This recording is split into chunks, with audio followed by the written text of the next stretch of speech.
Kibben. Olaf's practice areas include dispute resolution, arbitration, tax, mergers and acquisitions, real estate, corporate, commercial and administrative law. Olaf is a member of the Hamburg Bar Association, a member of the Chartered Institute of Arbitrators. He also sits on the American Chamber of Commerce Thailand's Legal Committee and also the Thailand Tax Committee. He's also a board member of the International Business Association of Phuket. Thank you, Olaf.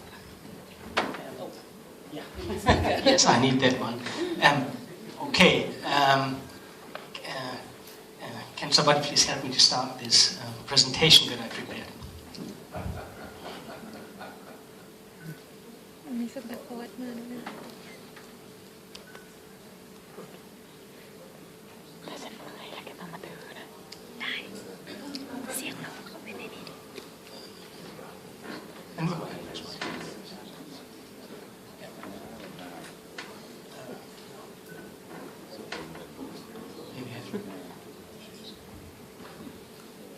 Okay, the usual problems.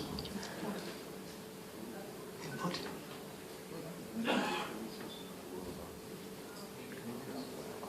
So at least we all know where we are.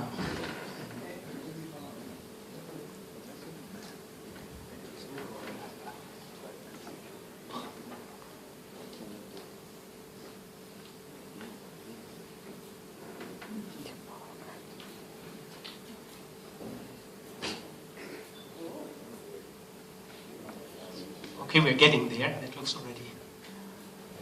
No, back. Okay, I think here it starts. First of all, I want to thank Angsana for hosting this event today.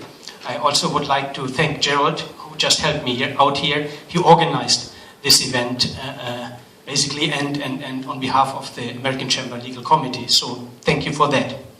As you can see, we have another legal topic here relating to real estate and especially relating to structuring of real estate developments. You might be thinking, why another legal topic on that? Aren't the investors not already confused enough? And why is it necessary to create a new structure on investing in real estate in Thailand? And I would like to give you some background of my experience over the last 10 years here in Phuket. What we see here now is maybe, in the last 10 years, maybe the worst time I've seen in the real estate market. When I remember the time 2004, 2005, we had so many transactions, it was fantastic.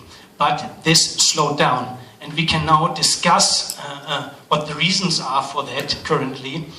Is it the economy? Is it the economic crisis? Is it the strong baht? Or is it even that the investors feel not really secure to invest here in Thailand? I cannot do anything about the first two issues, about the economy or the strong baht, but maybe I can find, as a legal person, as a lawyer, can I find a structure that is maybe interesting for foreigners, makes it more interesting for foreigners to invest in real estate here in Thailand. So in 2002, when I started here in Phuket, there were only two ways of investing in real estate. There was the company way, so basically buying your property through a Thai company or a long-term lease. And people usually used companies to invest in real estate, and if they didn't want to have a company, didn't want to maintain it, they used leases. So the lease was mostly for people who didn't want to become an entrepreneur, basically for only owning real estate here in Thailand. Then it changed, and basically the law didn't change, but the application of the law changed.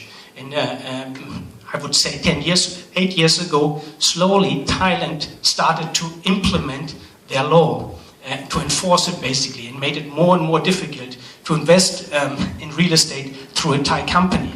They didn't take away the real estate from the existing companies if they would have used nominee shareholders, but what they did is they made it increasingly difficult to invest in real estate. So at that point of time, the focus shifted to the leases. So more and more people were forced basically to invest into leases. And at that point of time, people were looking more and more into the 30 plus 30 plus 30 usual lease term that they signed up for. And they found problems connected to it. And at that point of time, the investor didn't feel that secure anymore to invest in real estate, and somebody came up with a structure that might overcome that feeling, that unsecured feeling that the investor had. And that's where we're going to start, is with the secured leasehold structure. So somebody at that point of time